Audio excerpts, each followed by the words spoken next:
I'm here to represent the victims of the coal ash contamination in North Carolina. It's changing lives there, that's for sure. Everyone in North Carolina knows someone in these areas who is sick.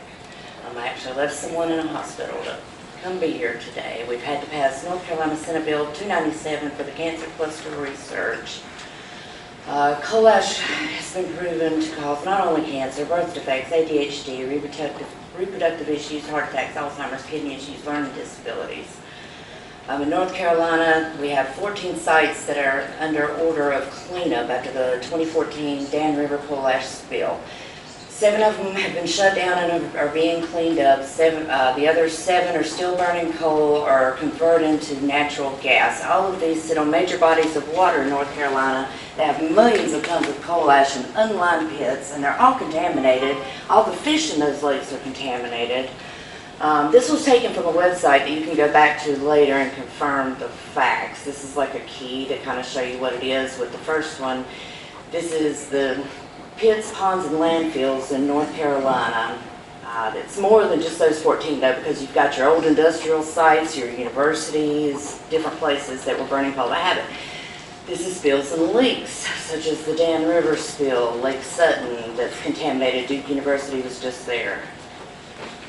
This is when you add in your beneficial sites that are around it, because if they're not putting it in the pits, they're putting it somewhere else and they're selling it to people. This is your cancer clusters.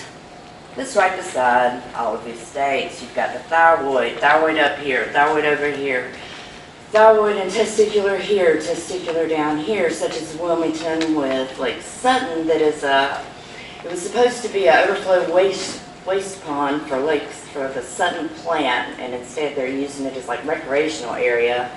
It overflowed during Hurricane Florence. That's your areas near it that have 4 cancer clusters. This is Mooresville. There was a leak there in 2014 that went on for 6 months before they fixed it. This is the beneficial use in Mooresville. They have more than any other place in the state. There's 81 documented sites that we know of so far in North Carolina. This is your cancer clusters beside it. You got thyroid. There's definitely some testicular. Testicular is very rare, and there's lots and lots of cases of it there. Most of these records were taken from the North Carolina Department of Waste Site Locator thing that every state should have. And in Mooresville, there was coal ash coming out of the ground 50 yards from the high school. Here's some of it here. You got in Mooresville, your little girls have thyroid and your boys have testicular cancer. So instead of preparing for their futures and figuring out how to pay for college, they're figuring out how to pay to get pumped full of poison and get their body parts chopped off. And there's been no studies. There's a lady there that's got 10 tons of it right there in her driveway. Here's some of the proof of the toxins.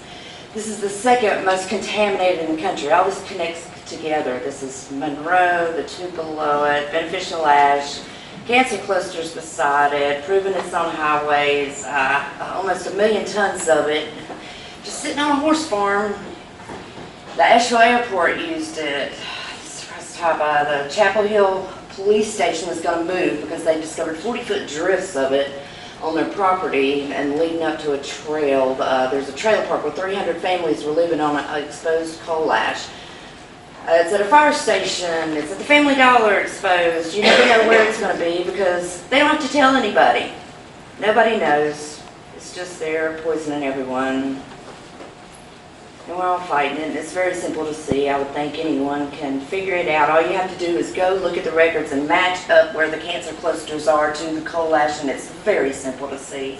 It's so simple, and we're not going to take it anymore. I will not watch one more person suffer and be told that this stuff is safe, that it's fine. It's just like vitamins. Just don't, don't take too much of it. It'll be okay. Would you give your kid a daily dose of arsenic? And say, oh, it'll be okay, as long as you don't do too much of it, because I'm going to tell you, it is not. And we are watching our children try to fight to live because of this. And this is a toxic waste, and it needs to be deemed as such. Thank you for your time. Thank you.